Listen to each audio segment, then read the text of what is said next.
الحمد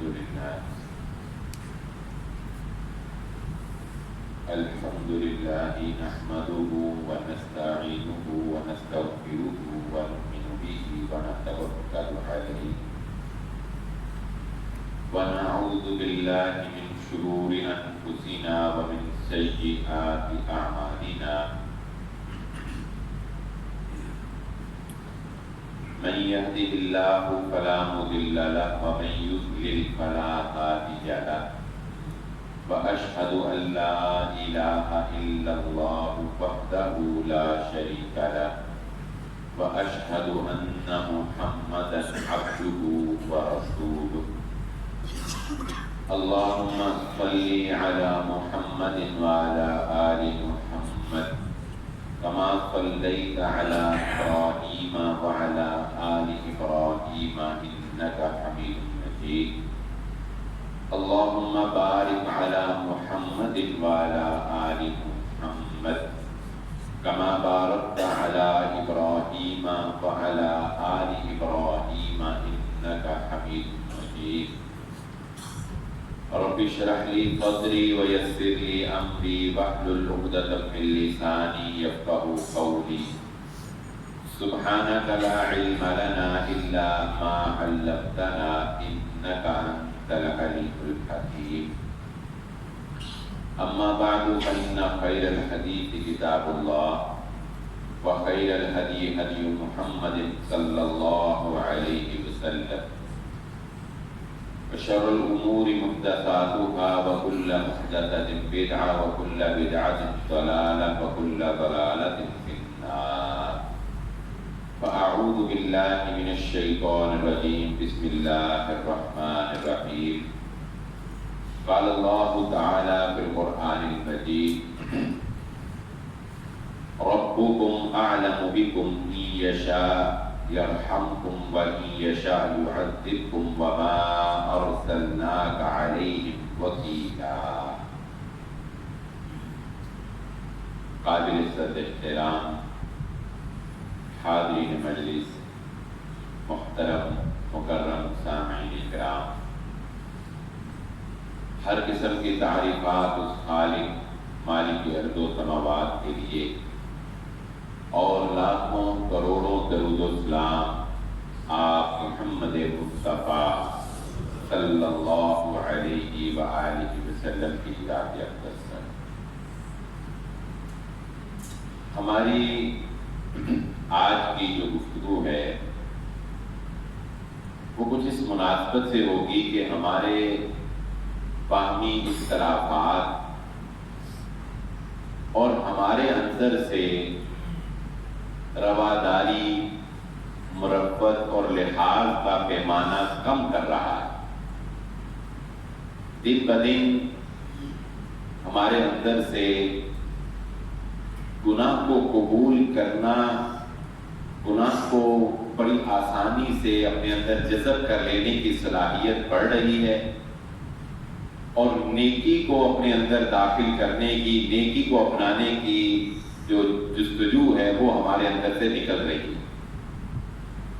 اور اب ہمارے باہمی اختلافات جو ہیں وہ ہمیں مزید بد اخلاق بنا رہے ہیں۔ مسلمان جو ایک باکردار اور با اخلاق انسان ہوا کرتا تھا، جس کی زبان، جس کے ہاتھ سے کبھی اس کے مسلمان بھائی کو، مومن کو تکلیف نہیں پہنچتی تھی، آج کا مسلمان اس کے برعکس ایک تصویر نظر آتا ہے۔ اختلاف کا ہو جانا کوئی بڑی بات نہیں ہے۔ باپ اور بیٹے کے درمیان کسی معاملے میں، کسی کاروباری ڈیل میں اختلاف ہو جاتا ہے، باپ سمجھتا ہے کہ یہ ڈیل کرنے میں فائدہ ہے، بیٹا سمجھتا ہے کہ اس ڈیل کو نہ کرنے میں فائدہ ہے، دونوں میں اختلاف ہو جاتا ہے۔ اسی طرح آپ نے دیکھا ہوگا ہمارے گھروں میں جب کسی بیٹے کا یا بیٹی کا رشتہ کرنے کی بات آتی ہے کتنا اختلاف ہوتا ہے۔ باپ اپنی رائے سے کسی رشتے کو بہتر سمجھ رہا ہوتا ہے، بیٹا یا بیٹی اپنی رائے سے کسی کو بہتر سمجھ رہی ہوتی ہے، ماں کی رائے ایک تیسری رائے ہوتی ہے، وہ اپنی رائے سے کسی کو بہتر سمجھ رہی ہوتی ہے۔ لیکن بات یہ ہے کہ اسلام ہمیں کیا سکھاتا ہے؟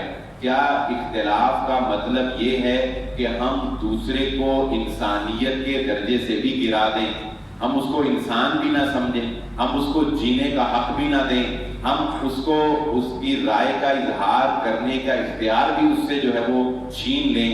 اس بارے میں ہمیں غور و فکر کرنا چاہیے کہ رسول اللہ صلی اللہ علیہ وآلہ وسلم نے علامات قیامت میں سے ایک نشانی یہ بھی بتائی تھی، اعجاب کل ذی رأی برأیہ، کہ ایک وقت قیامت کے قریب یہ بھی آئے گا کہ جو شخص اپنی جو رائے رکھتا ہوگا وہ کہے گا کہ میری رائے ہی سب سے اچھی ہے، باقی سارے غلط۔ اپنی رائے کو مقدم کرنا اور اپنی رائے کو ہی بہتر سمجھنا، اپنی رائے کو ہی حتمی سمجھنا، اور یہ سمجھنا کہ میرا جو فیصلہ ہے یہ ہر لحاظ سے درست فیصلہ ہے، چاہے وہ دینی امور میں ہو یا وہ دنیاوی امور میں ہو یا وہ ہمارے باہمی معاملات میں ہو۔ کبھی بھی انسان کو یہ نہیں سمجھنا چاہیے کہ اس کی عقل سلیم ہے اور باقی سارے جو ہے وہ بے وقوف ہیں، اور جو وہ سمجھتا ہے کسی کو اتنی سمجھ اور عقل نہیں ہے۔ یہ چیز جب انسان اپنے آپ کو باقیوں کے مقابلے میں سب سے سمجھدار سمجھنا شروع کر دے اور باقیوں کو بے وقوف سمجھنا شروع کر دے تو دراصل وہی انسان غلطی پر ہوتا ہے۔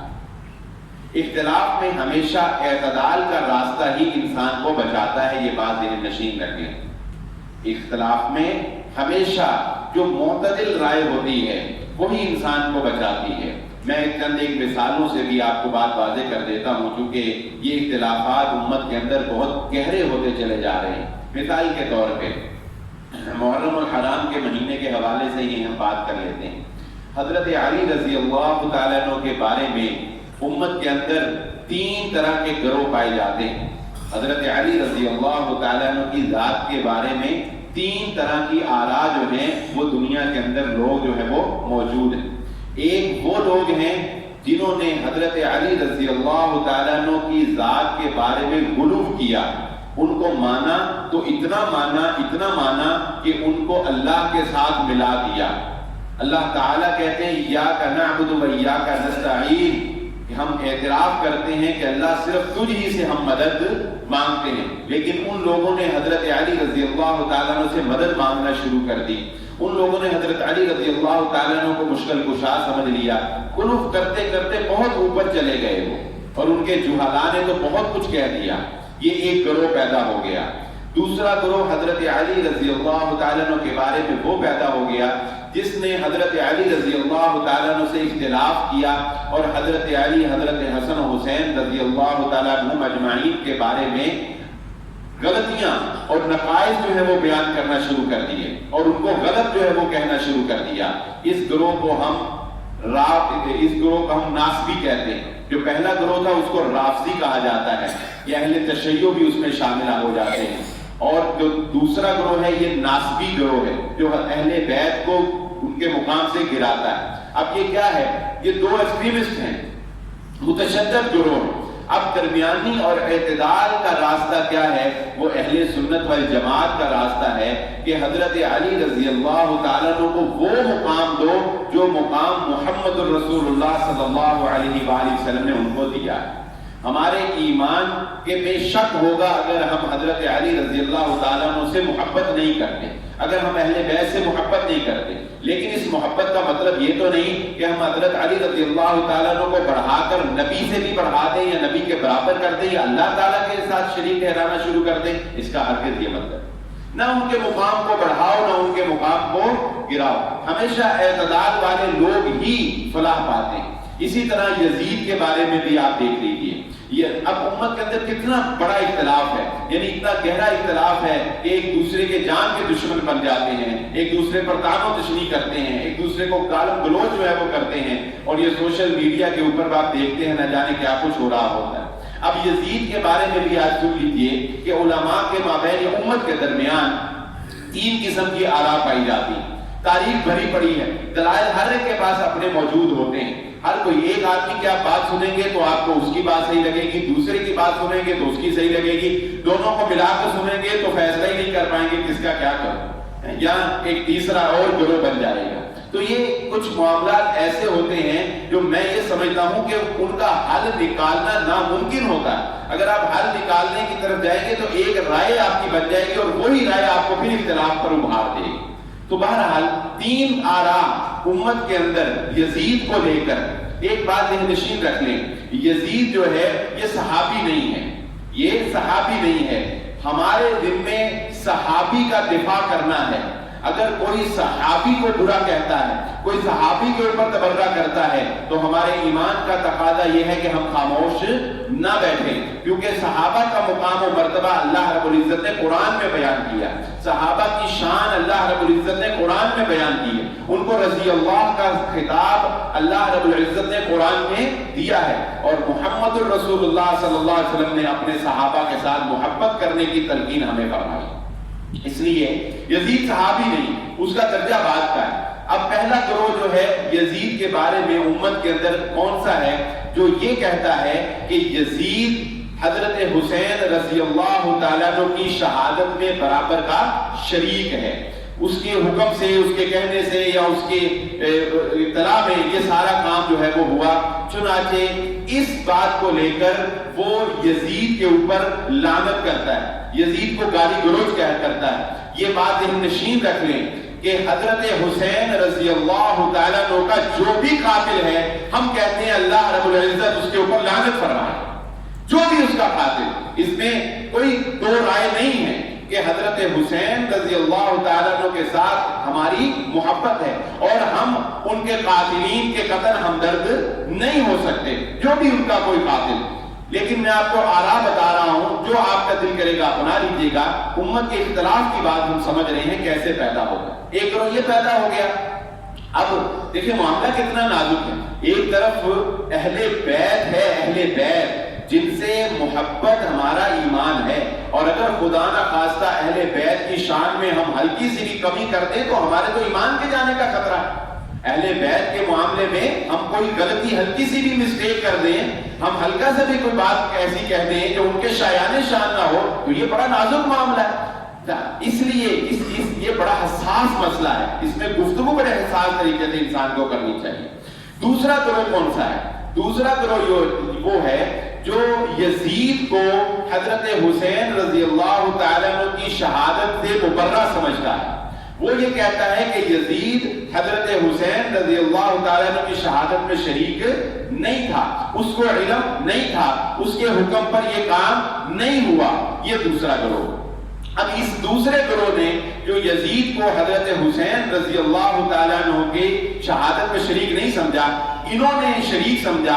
تو انہوں نے کہا، جب بھی یزید کا نام لیا تو انہوں نے کہا یزید لعنت اللہ علیہ. ٹھیک ہے. اب جب انہوں نے یزید لعنت اللہ علیہ کہا تو یہ جو دوسرا گروہ تھا جس نے یزید کو حضرت حسین رضی اللہ تعالیٰ عنہ کی شہادت میں شریک نہ سمجھا، اس نے کہا یزید رحمت اللہ علیہ.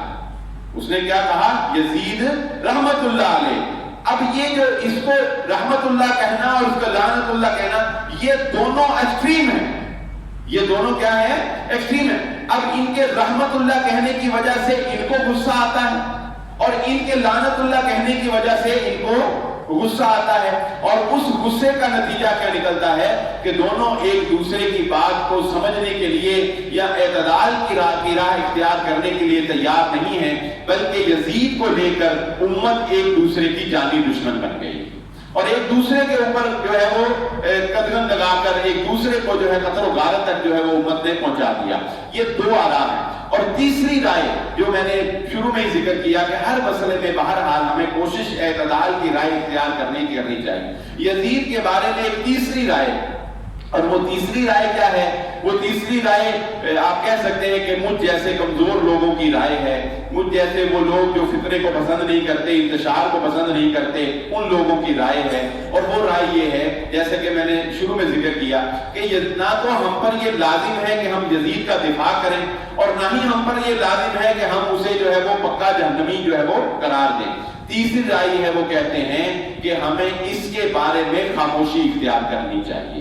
نہ ہمیں اسے لعنت اللہ کہنا چاہیے کہ اگر وہ لعنت اللہ کا مستحق نہیں ہے تو کلمہ گو تو ہے، تو ہم اپنی زبان سے غلط کہہ رہے ہیں. اور نہ ہمیں رحمت اللہ کہنا چاہیے، کیونکہ یہ کہنے سے ان کو غصہ چڑھتا ہے اور امت کے اندر ایک مفت کی لڑائی جو ہے وہ پیدا ہوتی ہے۔ اس لیے ہمیں اس معاملے کے اندر خاموشی اختیار کرنی چاہیے کہ وہ جو بھی اگر وہ شریک تھا تو اپنا انجام اللہ رب العزت سے قیامت والے دن پالے گا، نہیں شریک تھا تب بھی جو ہے وہ اپنا انجام پالے گا۔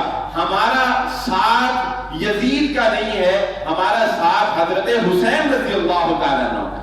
ہم حضرت حسین، کیونکہ حضرت حسین رضی اللہ تعالیٰ عنہ صحابی ہیں، نہ صرف صحابی ہیں بلکہ اہل بیت ہیں، نہ صرف اہل بیت ہیں بلکہ نواسہ رسول اور نوجوانوں کے سردار ہیں، جنت کے نوجوانوں کے سردار ہیں، ان کے بارے میں بشارتیں موجود ہیں، ان کے ساتھ محبت ہمارے ایمان کا حصہ ہے۔ اس لیے ہمیں جس کا ساتھ دینا ہے وہ حضرت حسین رضی اللہ تعالیٰ عنہ۔ اب اس کے معاملے کو ہم لے کر امت کے اندر جو ہے وہ لڑائی اور جھگڑے پیدا کر دیں تو اس میں سوائے لڑائی جھگڑے کے آپ کو کچھ نہیں ملے گا۔ آج 1400 سال گزر جانے کے بعد بھی، 14 صدیاں گزر جانے کے بعد بھی اگر یہ مسئلہ حل نہیں ہو سکا تو آئندہ 50 صدیاں بھی گزر جائیں گی، یہ مسئلہ حل ہو سکے گا نہیں۔ اس لیے اگر امت کو انتشار سے بچانا ہے، اگر امت کو فتنے اور فساد سے بچانا ہے تو امت کو اس کا حل اعتدال کی راہ ہوتا ہے، اس کا حل درمیانی راہ ہوتا ہے، معتدل رائے اختیار کرنا ہوتا ہے۔ اور یہ بات ہم میں سے اب پنہا نہیں ہے کسی سے کہ اس امت نے جتنا اپنا نقصان آپسی لڑائی اور آپسی فساد سے کیا ہے، اتنا نقصان غیر مسلموں کے حملوں سے اور دشمنوں کی سازشوں سے مسلمانوں کو نہیں پہنچا ہے۔ جتنا نقصان مسلمانوں کو آپسی فساد سے ہوا، جتنا نقصان مسلمانوں کو ایک دوسرے کے گریبان پکڑنے سے ہوا، ایک دوسرے کے گریبان چاک کرنے سے ہوا ہے۔ آئیے اسی بات کو لے کر ہم آگے چلتے ہیں۔ کیا صحابہ اکرام کے مابین اختلاف رائے نہیں ہوا تھا؟ لیکن اختلاف رائے تو ایک طرف، صحابہ اکرام کے مابین صحابہ اکرام سے بڑی غلطیاں ہوئیں، لیکن اس کے باوجود ہمیں نہیں ملتا تاریخ میں کہ کبھی صحابہ نے اس غلطی کو لے کر ان کو طعن و تشریح کا نشانہ بھی بنایا۔ میں ایک مثال سے بات واضح کر دیتا ہوں۔ مثال کے طور پہ، اور اس میں کوئی دو رائے نہیں ہے کہ غزوہ احد کے مقام کے اوپر جن صحابہ اکرام کو رسول اللہ صلی اللہ علیہ وآلہ وسلم نے تیر اندازی کے لیے ایک پہاڑ کے اوپر کھڑا کیا تھا، اس پہاڑ سے ہٹ جانے کی وجہ سے مسلمانوں کا کتنا نقصان ہوا۔ وہ ایک غلطی تھی، وہ ایک غلطی ہو گئی نا ان سے، وہ وہاں سے ہٹ گئے۔ لیکن آپ نے کہیں یہ پڑھا ہو کہ بعد میں صحابہ نے ان کو تانے دیے ہوں کہ تمہاری وجہ سے ہم مارے گئے، تمہاری وجہ سے ہم لٹ گئے، تمہارا بیڑا غرق ہو؟ کبھی آپ نے سنا تاریخ میں؟ کبھی کسی روایت میں، کسی رحیق المختوم میں، سیرت کی کسی کتاب میں آپ نے پڑھا؟ نہیں۔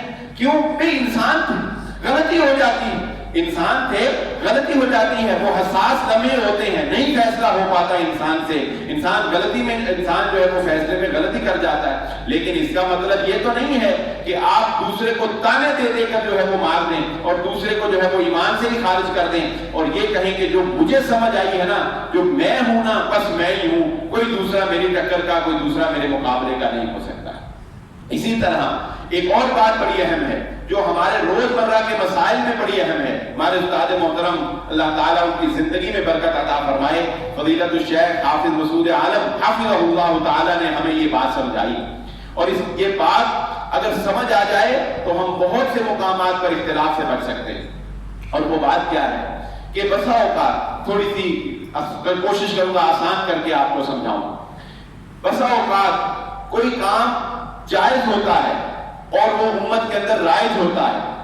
ایک کام جائز ہے، درست ہے، ٹھیک ہے، وہ امت کے اندر رائج ہے، لیکن کسی عالم دین کی رائے اس کے مخالف ہوتی ہے اور وہ کام بھی اپنی جگہ درست ہوتا ہے، تو ہمارے استادوں نے ہمیں یہ سکھایا کہ بیٹا خام خواہ اپنی رائے، جو کسی ایک عالم کی رائے، اس کو خام خواہ درمیان میں ٹھونس کر امت ایک جائز عمل پر لگی ہوئی ہے، اس کے اندر انتشار کا باعث نہیں بننا چاہیے۔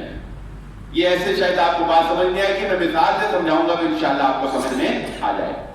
اب مثال کے طور پہ ہمارے ہاں یہ بات معروف ہے، امت کا عام عمل ہے کہ ہم رکوع کے بعد جو ہے وہ اپنے ہاتھ ایسے سیدھے رکھتے ہیں۔ ہم رکوع کے بعد رکوع کرتے ہیں تو آپ جب رکوع کرتے ہیں تو ہاتھ ایسے رکھتے ہیں نا، ایسے رکھتے ہیں۔ یہ پاکستان کے اندر اگر میں بلا مبالغہ نہ کہوں تو 99% لوگوں کا یہ عمل ہے کہ نہیں بتائیں. اہل سنت والجماعت، اہل تشیع تو چھوڑ کے ہی پڑھتے ہیں نا، ان کا تو موقف ہی الگ ہے.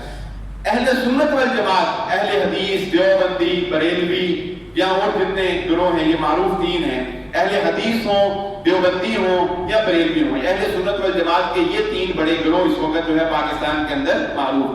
ہم رکوع کے بعد ہاتھ ایسے چھوڑ دیں. اب رکوع کے بعد ایسے ہاتھ رکھنے کو کوئی ناجائز نہیں کہہ سکتا، کوئی ناجائز نہیں کہہ سکتا. اب کوئی بندہ آ جائے، کوئی عالم دین ہو، اس کی ایک رائے ہو اور وہ کہے، جیسے کہ یہ رائے ہے سعودیہ میں شیخ ابن باز رحمہ اللہ تعالیٰ کا یہ فتویٰ موجود ہے. اب ان کی رائے ہے کہ وہ کہتے ہیں کہ رکوع کے بعد ہاتھ ایسے باندھنے چاہیے. وہ کیا کہتے ہیں؟ رکوع کے بعد ایسے ہاتھ باندھنے چاہیے.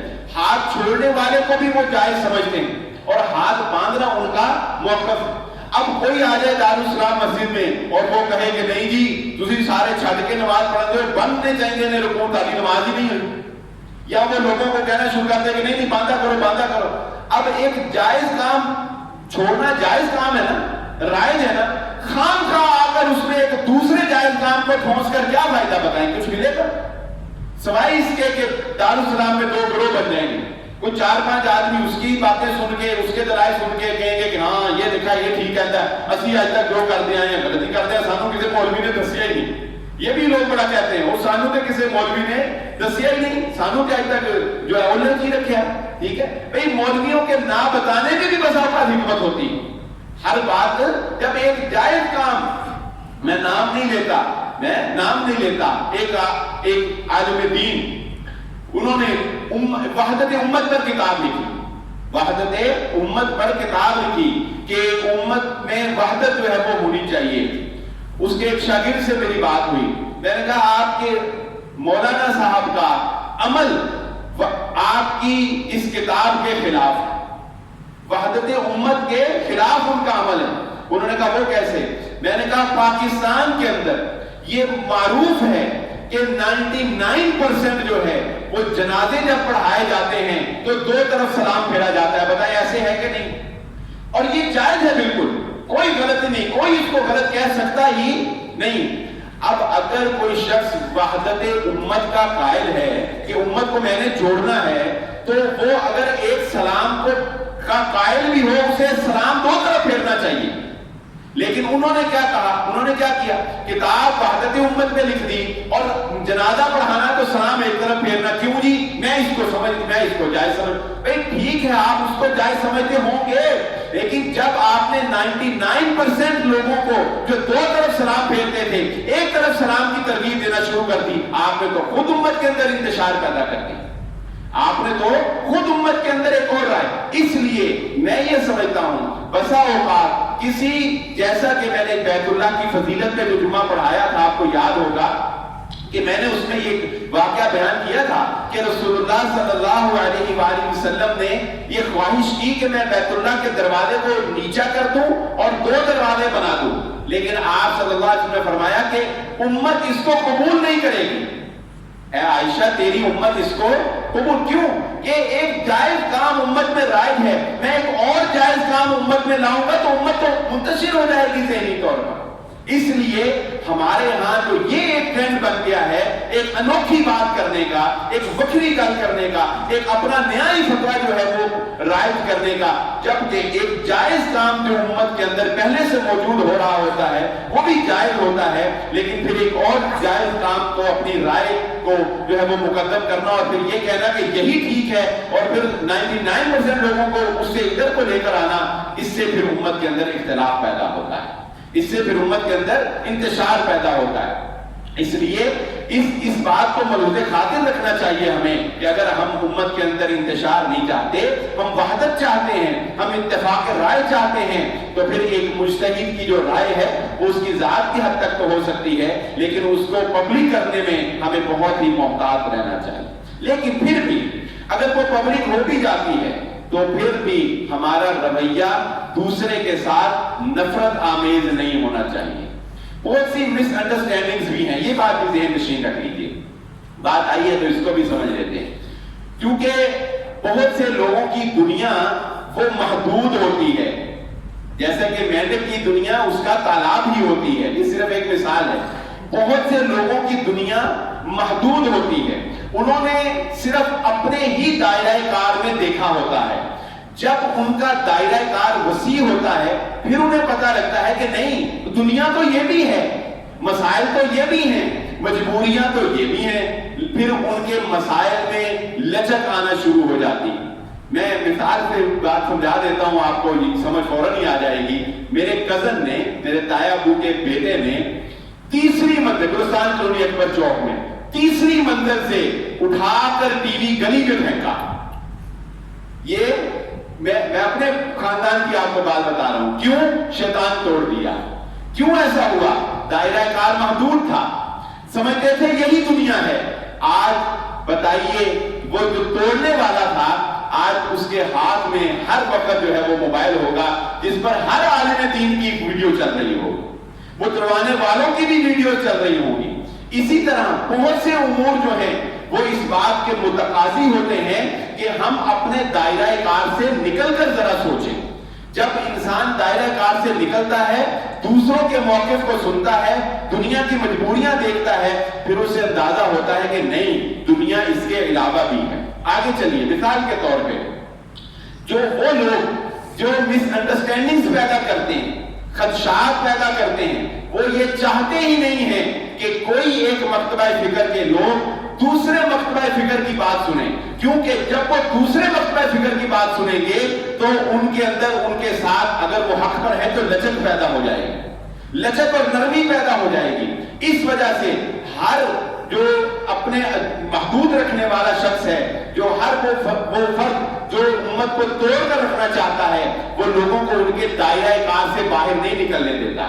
مثال کے طور پہ، مثال سے سمجھتے ہیں، مثال کے طور پہ اہل حدیث کے بارے میں جو دوسرے مکتبہ فکر کے لوگ ہیں، وہ اہل حدیث کے بارے میں یہ بات مشہور کرتے ہیں کہ یہ نعوذ باللہ اہل بیت سے محبت نہیں کرتے، لہذا ان کی بات نہ سنو۔ اسی طرح یہ کہا جاتا ہے کہ یہ تو درود کے منکر ہیں، لہذا محمد رسول اللہ صلی اللہ علیہ وسلم سے یہ اس طرح والہانہ محبت نہیں کرتے، لہذا ان کی بات نہ سنو۔ یہ باتیں معروف کی جاتی ہیں کہ نہیں کی جاتی؟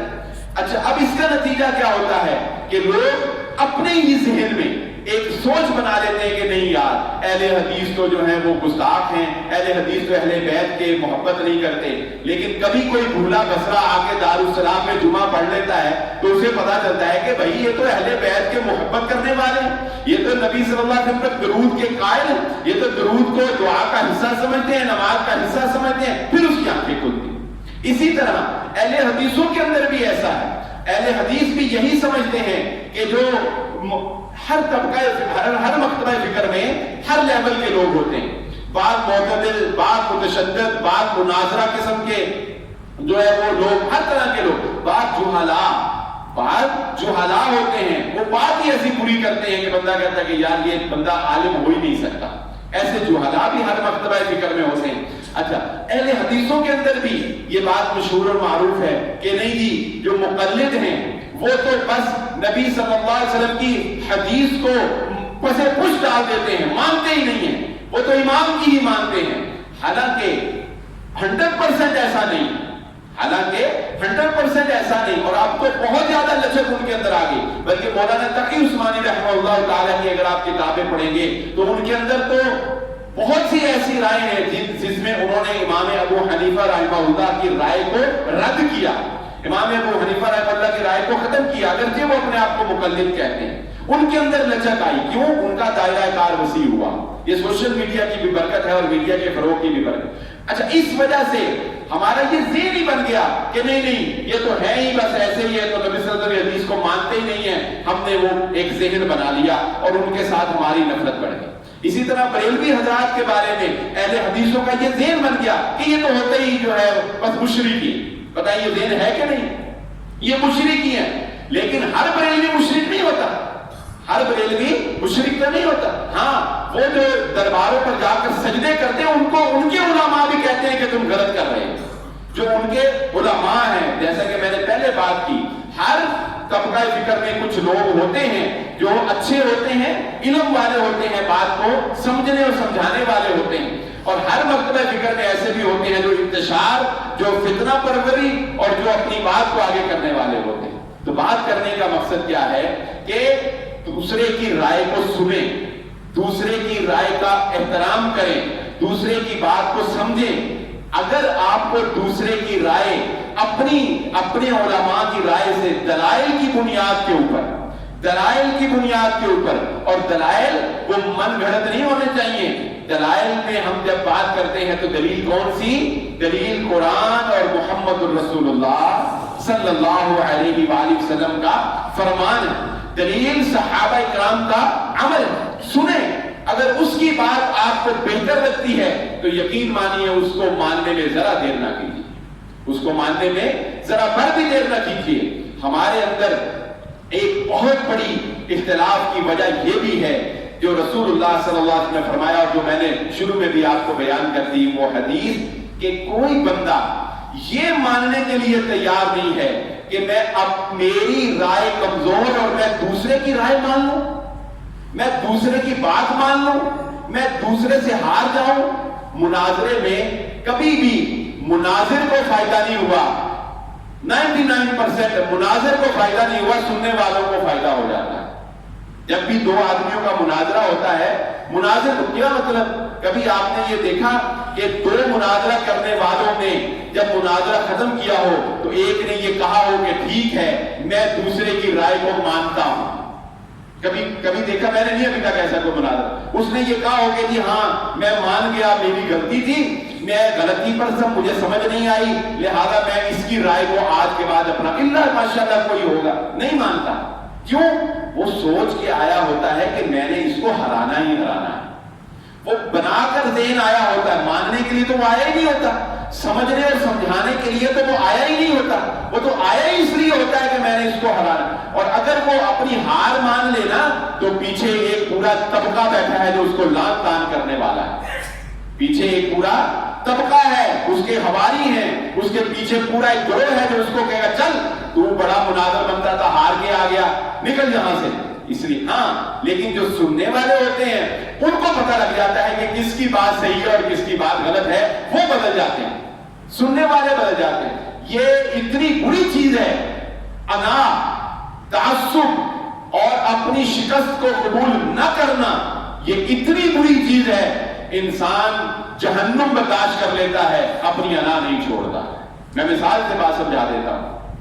لعان ہوا، لمبا واقعہ ہے، مختصر سی، صرف اپنی محلِ شاہ ذکر کروں گا۔ لعان ہوا رسول اللہ صلی اللہ علیہ وسلم کے دور میں، میں نے اس پہ پورا جمعہ پڑھایا تھا کہ لعان کیا ہوتا ہے۔ صحابی نے اپنی بیوی کو غیر حالت کے اندر کسی مرد کے ساتھ دیکھا، انہوں نے آ کر رسول اللہ صلی اللہ علیہ وسلم کو شکایت لگائی۔ رسول اللہ صلی اللہ علیہ وآلہ وسلم نے، اس کا طریقہ یہ ہوتا ہے دونوں کے درمیان لعان کروایا جاتا ہے، یعنی وہ 5 قسمیں کھائے، وہ 5 قسمیں۔ مرد سچا تھا، عورت جھوٹی، عورت وہ بعد میں پتہ چل گیا جب بچہ پیدا ہوا۔ اچھا، عورت نے قسمیں اٹھانا شروع کی، عورت نے قسمیں 5 قسمیں اٹھانی ہوتی، قسمیں اٹھانا شروع کی، جھوٹی قسم اٹھائی، چوتھی قسم اٹھانی، جب 5ویں قسم اٹھانے کی باری آئی جس پر اپنے اوپر لعنت کرنی ہوتی ہے، اس کی وجہ سے اس کو لعان کہتے ہیں، اس نے تھوڑا سا توقف کیا، تھوڑا سا ٹھہری اور سوچا کہ شاید، لیکن پیچھے سے آواز آئی تیرا قبیلہ، پیچھے سے کیا آواز آئی؟ تیرا قبیلہ، اپنے قبیلے کو رسوا نہ کر دی۔ اس نے 5ویں قسم بھی اٹھائی، جھوٹی قسم اٹھائی۔ کس بات نے آمادہ کیا؟ جھوٹی قسمیں اٹھانے پر، گناہ کا اعتراف نہ کرنے پر کس بات نے آمادہ کیا؟ قبیلے کی لاج نہ لگ جائے، قبیلے کو لاج نہ لگ جائے۔ انا اور تکبر اور وہ جو میں ہے کہ میں ہار گیا، میں نیچے آ گیا، نہیں، یہ اتنی خطرناک چیز ہے جس نے امت کو ایک نہیں ہونے دینا ہے۔ جس دن یہ بات انسان تسلیم کر گیا کہ اگر دوسرے کی بات میری بات سے زیادہ بہتر ہے تو مجھے دوسرے کی بات مان لینی چاہیے۔ اور بسا اوقات یہ ضروری نہیں ہوتا، یہ بات بھی سمجھ لیجئے، یہ ضروری نہیں ہوتا کہ دونوں میں سے ایک غلط ہو اور ایک صحیح ہو۔ بسا اوقات دونوں کی رائے اپنی اپنی جگہ صحیح ہوتی ہے. انسان جس پر بھی عمل کر لے اسے ثواب مل جاتا ہے. انسان جس پر بھی عمل کر لے اسے ثواب مل جاتا ہے. ہماری عادت یہ ہے کہ پہلے مسئلہ پوچھتے ہیں دارالسلام سے, پھر جا کے پوچھتے ہیں ابو ہریرہ سے, جب ادھر سے اور پتہ چلتا ہے ادھر سے اور پتہ چلتا ہے, پھر لوگوں میں مشہور کرتے ہیں ادھروں اور گل کرتا ہے اور گل کرتا ہے. عمل کرنا نہیں. بھئی تجھے اس کی بات اگر سمجھ آ گئی تو عمل کر, اگر غلط ہوگا یہ پکڑا جائے گا, تو نہیں پکڑا جائے گا, تو نہیں پکڑا جائے گا. مثال سے بات سمجھا دیتا ہوں. عقلیں مختلف ہیں, سمجھیں مختلف ہیں, آپ ذہنوں کو ایک نہیں کر سکتے کبھی بھی. ایک بسا اوقات انسان کو غصہ آ رہا ہوتا ہے, یار میں اتنی اچھی بات کر رہا ہوں یہ کھانے سے پہنی کیوں نہیں, یہ تو سمجھ ہی نہیں آتی. وہ کہتا ہے نہیں اس طرح ہی ہونا ہے, ہوتا ہے نا ایسے. وہ اچھا وہ جو دوسرا ہوتا ہے نا وہ سمجھ, جس طرح کہ میں سیاسی بات نہیں کرتا, جس طرح کہ اب نون لیگیوں کو لگتا ہے کہ پی ٹی آئی والے بڑے ہی جاہل ہیں, بڑے ہی جاہل ہیں, ان کو سمجھ ہی نہیں آتی کھوٹوں کو, اور پی ٹی آئی والوں کو لگتا ہے کہ نون لیگی بڑے ہی جاہل ہیں, یہ ہے ہی بس ایک نان اور روٹی پہ بکنے. ایسے ہی ہے کہ نہیں؟ دونوں کو یہی لگتا ہے کہ یہ وہ ان کو کہتے ہیں بڑے جاہل ہے, وہ ان کو کہتے ہیں بڑے جاہل, دونوں کو یہی لگتا ہے. مثال سے سمجھا دیتا ہوں. عقلیں ایک نہیں ہوتی, دین کے اندر بھی اختلاف ہو جاتا ہے. دونوں میں سے جس کی رائے بھی انسان کو بہتر لگے, قرآن و حدیث کے زیادہ قریب لگے, دل کے زیادہ قریب لگے, انسان کو اس کی رائے کو اپنا لینا چاہیے. وہ اللہ تعالیٰ کے ہاں انشاءاللہ قبول ہوگا, گناہگار نہیں ہوگا. مثال سے بات سمجھا دیتا. مثال کے طور پہ ایک انسان سفر پر گیا, نماز سفر میں قصر پڑھنی ہے, اس کی نماز قضا ہو گئی, نہیں پڑھ سکا, نماز کا وقت گزر گیا, وہ سفر کر کے اپنے گھر واپس آ گیا, نماز قضا ہو چکی ہے. اب مسئلہ پیدا ہوا کہ جب وہ گھر آ گیا تو نماز پوری پڑھے گا یا قصر پڑھے گا. سوال ہے, وہ سفر پر گیا, نماز گھر آ گیا, نماز پوری پڑھے گا یا کیا پڑھے گا, قصر پڑھے گا. اب اس نے علماء سے رابطہ کیا. اب یہ اجتہادی مسئلہ ہے. ایک عالم دین نے سوچا کہ یہ جو قصر کی سہولت ہے یہ تو ہے صرف سفر کے لیے. یہ جو قصر نماز پڑھنے کی سہولت ہے یہ کس کے لیے ہے, صرف سفر میں, مسافر کے لیے. یہ اب مسافر رہا ہی نہیں, یہ تو مقیم ہو گیا, تو لہذا اگر یہ سفر میں ہوتا تو قصر پڑتا, یہ تو اب سفر میں رہا ہی نہیں, یہ مقیم ہو گیا. لہذا اس نے کہا کہ بھئی تم 4 رکعتیں عصر کی پوری پڑھو گے. تم کیا پڑھو گے, 4 پوری پڑھو گے. اس نے کہا جی ٹھیک ہے, اس نے عمل کر لیا. اس کا عمل اپنی جگہ بالکل درست. ایک اور عالم دین سے پوچھا, اس نے سوچا, اس نے کہا کہ انسان اتنے ہی کام کرنے کا پابند ہے جتنا کام اس پہ فرض ہوتا ہے. یہ شریعت کا اصول ہے, لا یکلف اللہ نفسا الا وسعہا. جتنا کام آپ پہ فرض ہے آپ اتنے کرنے کے پابند ہیں, اس سے زیادہ کرنے کے پابند تو نہیں ہے نا. اچھا اب جو مسافر ہے اس پہ کتنی رکعتیں فرض ہوتی ہیں بتائیں, 2 رکعت, اس پہ 4 فرض نہیں ہے. مسافر پر کتنی رکعتیں فرض ہوتی ہیں, 2. اس نے کہا کہ جب یہ مسافر تھا, وقت سارا نماز کا سفر میں ہی گزر گیا, اس کے اوپر فرض ہی 2 ہے تو 4 کیوں پڑے, اس کے اوپر فرض ہی 2 ہی ہیں. اب یہ مسافر نہیں بھی رہا تو کیا ہوا, انسان نے تو اتنا ہی پڑھنا ہے نا جتنا فرض ہوا, جتنا فرض نہیں ہے وہ نہیں پڑھنی. لہذا اس نے کہا کہ بھائی تم پر 2 ہی فرض ہوئی تھی, تم نے 2 ہی پڑھنی. اس نے 2 کا فتویٰ دے دیا. اب اگر وہ اس کے فتوے میں عمل کر کے 2 پڑھ لیتا ہے تو اس کی انشاءاللہ وہ 2 بھی قبول ہیں, اور وہ 4 پڑھ لیتا ہے 4 بھی قبول ہیں, دونوں اپنی جگہ درست ہیں. لیکن اگر آپ ان دونوں کو کہیں کہ تو اس کی مان لے اور تو اس کی مان لے, یہ ممکن نہیں ہوتا کیونکہ عقلیں ایک جیسی نہیں. ہاں لیکن ادھر والا اس کو غلط نہیں کہے گا اور ادھر والا اس کو غلط نہیں کہے گا. وہ کہے گا ٹھیک ہے تمہیں 4 پڑھنا بہتر لگتا ہے 4 پڑھ لو, مجھے 2 پڑھنا بہتر لگتا ہے میں 2 پڑھ لیتا ہوں. دونوں کی رائے اپنی جگہ درست ہوتی ہے. عوام الناس کو یہ چاہیے کہ دونوں آراء میں سے جو رائے ان کے دل کو زیادہ بہتر لگتی ہو, قرآن و سنت کے اعتبار سے بہتر لگتا ہو کہ کہ یہ عمل کر لینا چاہیے، انہیں وہ عمل کر لینا چاہیے، انشاءاللہ وہ مجرم نہیں ہوں گے، اللہ رب العزت کے ہاں ان کی گرفت نہیں ہوگی۔ ایک اور بھی بڑا مسئلہ ہے جو لوگ ڈنڈی مارتے ہیں۔ مجھے فون آیا ہے، سوال تو بہت عجیب و غریب آتے ہیں، آپ سنیں تو آپ کے رونگٹے کھڑے ہو جائیں۔ ہمارا معاشرہ کس قدر بد اخلاقی کی طرف جو ہے وہ گر چکا ہے۔ بہرحال مجھے فون آیا، کہنے لگے جی یہ جو قسطوں کا کاروبار ہے، یہ میں نے اس پہ آپ کو تفصیلاً آپ کو پتا میں نے بتایا ہوا ہے کہ ایک چیز کی قیمت نقد میں 10 روپے ہے اور ادھار میں ہم اس کو قسطوں میں 15 روپے کی جو ہے وہ کر لیتے ہیں، تو آپ کا کیا خیال ہے؟ میں نے کہا جی ہمارے جو اساتذہ اکرام ہیں ان کے جو فتاوی ہیں اس کے مطابق اس میں کوئی حرج نہیں ہے، اس کو ہم جائز سمجھتے ہیں۔ 15 روپے میں بھی اگر کوئی دیتا ہے، 15 روپے سے اوپر نہیں جانا، 15 روپے سے اوپر نہیں جانا۔ وہ کہنے لگا کہ بات یہ ہے کہ میں ہر مسئلے میں نا ایک عالم دین کی رائے نام نہیں میں لیتا، اس نے کہا کہ میں ہر مسئلے میں نا ایک عالم دین کی رائے مانتا ہوں، ہر مسئلے میں۔ اس مسئلے میں انہوں نے اس کو سود کہا تو میں کہا چلو تالی گل بن لیتے اس مسئلے میں انہوں نے اس کو کہا یہ سود ہے نا ایک رائے، وہ اس کو سود کہتے ہیں۔ انہوں نے کہا جی اس مسئلے میں انہوں نے کہا یہ سود ہے، تو میں کہا چلو ادھر ڈالی کر رہی تھے دوسری طرف جا کے میں نے کہا یہ آپ کی بدنیتی ہے۔ اللہ تعالیٰ نیتوں کو تو جانتا ہے نا، تو انسان یعنی اس کو اعتماد ان کی رائے پہ زیادہ ہے، اچھی ان کی بات لگ رہی ہے، مفاد میری بات میں ہے تو میری مان لے، یہ غلط ہے۔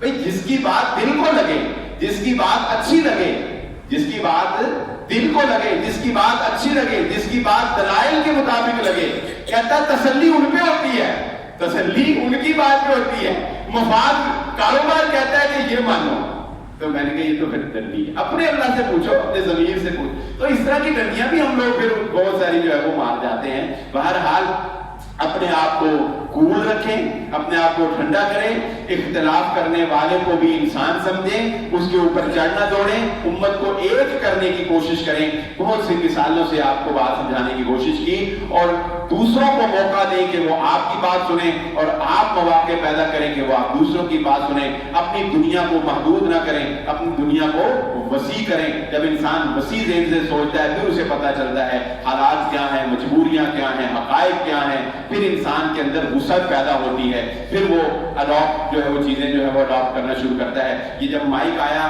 تو اس کو شیطان کی آواز کہا، اس کو شیطان کی آواز کا علماء نے، ہمارے جو تبلیغی بھائی ہیں، انہوں نے اس کو کہا یہ شیطان کی آواز ہے۔ آج مجھے بتائیں کون سی ایسی تھانوی مسجد ہے، تبلیغی مسجد ہے، جس میں یہ مائک استعمال نہیں ہو رہا؟ وسعت کی کمی ہے، ہمارے ذہان میں وسعت کی کمی رہی ہے۔ اللہ تعالیٰ سے دعا ہے اللہ مجھے اور آپ کو جو کہا اور جو سنا سمجھنے کی اور عمل کرنے کی توفیق عطا فرمائے۔ وما علیہ الا البلاغ۔